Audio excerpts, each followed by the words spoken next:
शमशीर अली मज़ारी साहब, शमशेर अली मज़ारी साहब not present हैं। अच्छा, इस साइड पे हैं जी।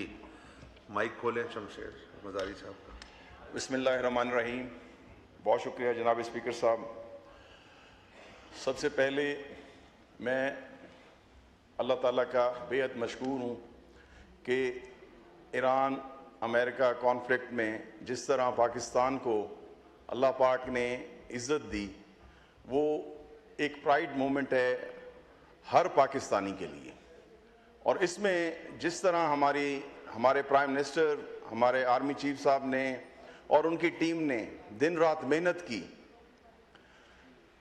वो काबिल तहसीन है और काबिल तारीफ है। जनाब स्पीकर, पाकिस्तान जो है बाय डिज़ाइन एक ज़री मुल्क है। आप देखें हमारे दो सूबे पंजाब और सिंध, इनका नाम दरियाओं के नाम के साथ है, लेकिन अफसोस के साथ ज़राअत पिछले 80 सालों से ज़राअत के लिए कोई पॉलिसी नहीं है। और उससे भी ज़्यादा अफसोस की बात कि हाउस में हमेशा ज़राअत से मुंसलिक नुमाइंदों की अक्सरियत रही, लेकिन अफसोस कभी कोई ऐसी पॉलिसी नहीं आई।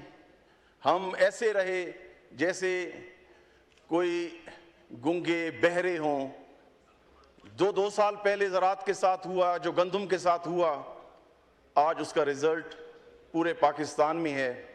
आप देख लें कि इस वक्त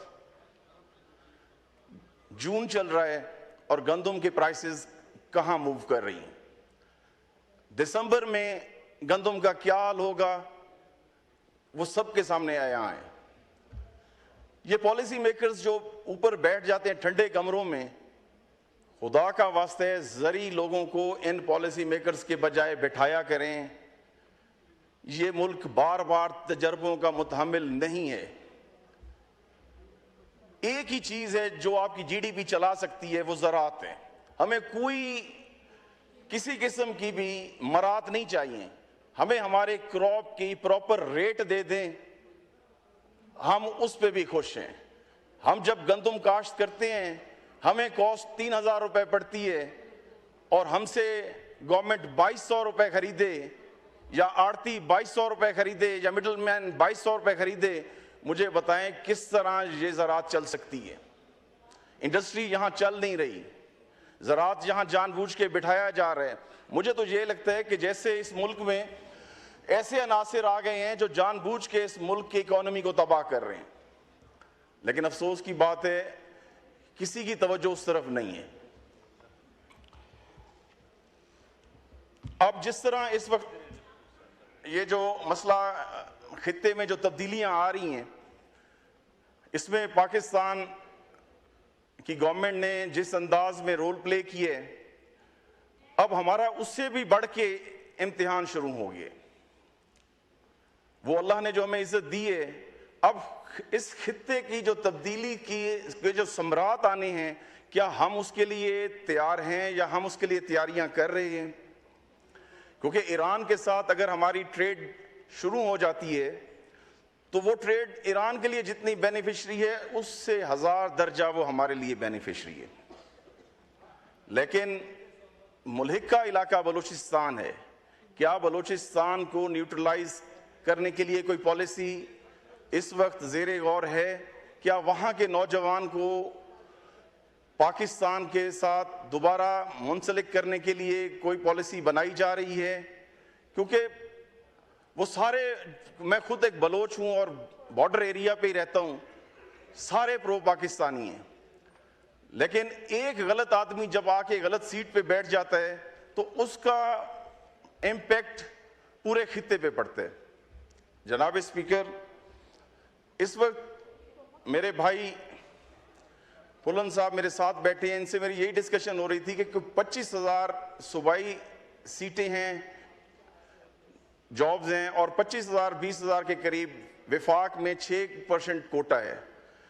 मैं ये रिक्वेस्ट करूंगा कि फिल फॉर इन कोटों को फिल किया जाए और बलूचिस्तान के नौजवानों को ऑन बोर्ड लिया जाए, और ये जो इम्पैक्ट आपका आएगा आने वाले वक्तों में इस खित्ते की तब्दीली का, उसमें पूरे पाकिस्तान को शामिल किया जाए। अब हम आते हैं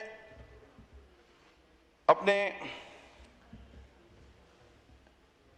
पंजाब की तरफ। जनाबे वाला, सेंट्रल पंजाब और जनूबी पंजाब। सेंट्रल पंजाब अल्हम्दुलिल्लाह बहुत वेल ऑफ है। अब बारी है जनूबी पंजाब और सराइकी बेल्ट की। अब उस तरफ भी हमें तवज्जो देनी चाहिए। वहां पे जैसे आपके सिंध में पब्लिक सर्विस कमीशन का कोटा है, यहाँ के डिस्ट्रिक्ट्स में पब्लिक सर्विस कमीशन का, CSS का कोटा हर जनूबी पंजाब के ज़िले में दिया जाए। मुझे बताए वहाँ फैसिलिटीज़ अब रुझान की और लाहौर की या राजनपुर की या लाहौर की एक जैसी हो नहीं सकती, तो वो हमारे से कंपटीशन सेम कैसे है? फिर या तो हमें सेम वही फैसिलिटेशंस दें जो सेंट्रल पंजाब को मिलती हैं, फिर हमें मुकाबले के उस इम्तिहान में उसी तरह बिठाएं। जब आप हमें उस तरह वहां पे नहीं ओब्लाइज करते तो कम से कम हमें वहां रियायत तो दें, ताकि हमारे नौजवान आगे तो आ सकें। और आना किसने है? आना सफेद पोश लोगों ने है, किसी एलीट ने नहीं आना। वहां से जो अफोर्ड नहीं कर सकते, HSN कॉलेज जो अफोर्ड नहीं कर सकते, लाहौर, इस्लामाबाद, पिंडी, फैसलाबाद या इन मुल्तान को, उन लोगों का कोई कसूर तो नहीं है, ये रियासत की जिम्मेवारी है।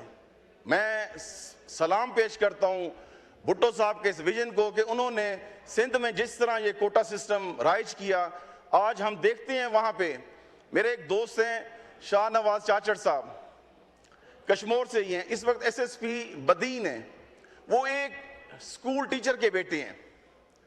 अगर उन्हें ये फैसिलिटी ना मिलती, ये कोटा सिस्टम वहां ना होता, तो कभी आज इस स्टेज पे ना पहुंचते। आज वो अपनी अगली नस्ल को चलाने के लिए बिल्कुल तैयार बैठे हैं, और हम भी यही हक चाहते हैं, जनूबी पंजाब वाले और सराइकी बेल्ट वाले, कि वहां पे भी इसी तरह कोटा सिस्टम राइज किया जाए। वहां के बच्चों को जो वहां रह रहे हैं, वहां के जो लोग जो सदियों से वहां रह रहे हैं, जो पाकिस्तान बनने के बाद वहां रह रहे हैं, उनको ये मौके दिए जाएं। इंडस्ट्रियल जोन बनाए जाए हमारी तरफ। जनाब स्पीकर, ये जिस तरह भी फिक्स टैक्स छोटी दुकानों पे लगाया है 25,000 के हिसाब से, देखें सर, इसको अगर आप कैलकुलेट करें तो पर डे ये 70 रुपीज पर दुकान पड़ता है, जो कुछ भी नहीं है। लेकिन इससे जो कैलकुलेशन आएगी वो आपकी इकोनॉमी को बहुत बड़ा सहारा देगी। इसी तरह जो नॉन ग्रोइंग एरियाज हैं हमारे इंटीरियर सिंध के, बलूचिस्तान के, KPK के, पंजाब के, उन वहाँ पे इसी तरह के जोन बना के फिक्स टैक्स लगा दिए जाएं, ताकि वो एरियाज ग्रो करें।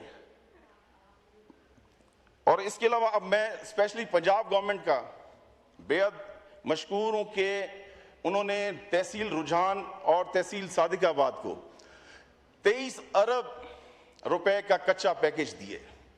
सर, ये कच्चा पैकेज है क्या? कच्चा पैकेज ये है कि वहां 30 साल से डाकुओं का राज था, बेपनाह हथियार थे, कत्लो गारतगरी थी, अगवा बराए तावान था। वहां पे टेक्नोलॉजी की मदद से उन पे ड्रोन टेक्नोलॉजी से कंट्रोल किया गया। फिर वहां उनसे बातचीत की गई, उन्हें एंगेज किया गया। 300 डाकुओं ने वहां सरेंडर किया स्टेट के सामने और हथियार डाल दिए। आज अल्हम्दुलिल्लाह 6 महीने हो गए हैं, वहां पे क्राइम जीरो क्राइम है, कोई अगवा बराए तावान नहीं है, कोई वहां चोरी नहीं है। इवन रात को 1 बजे भी अगर कोई बंदा मोटरसाइकिल पे है तो उससे ये कोई नहीं पूछता तुम कहां जा रहे हो। जनाबे वाला, इसी तरह ये बातचीत का जो सिलसिला है यही आपके मसले हल करेगा।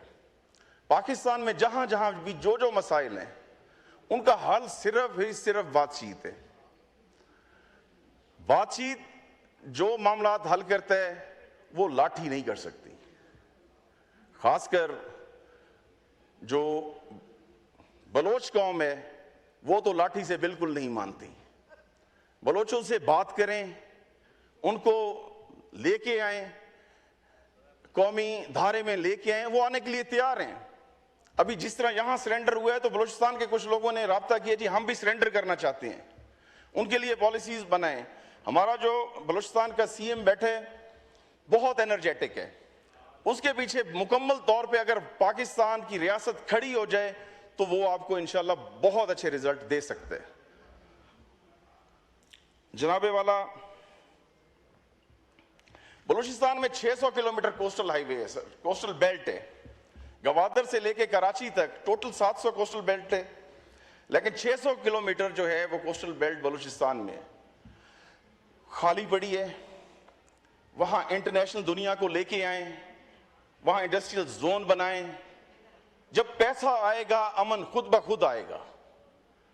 उस खाली जमीन ने अगर वो 50 साल फिर भी पड़ी रहे और कोई फायदा किसी को ना हो, देखें इस वक्त बलूचिस्तान जो है वो मिनरल से भरा हुआ है, पूरी दुनिया की नजरें उस खित्ते पे हैं और उसको जानबूझ के डिस्टर्ब किया जा रहा है। हमारी दरमियान में बीआरए वालों से लड़ाई हुई, उनका मोबाइल हमारे हाथ आया।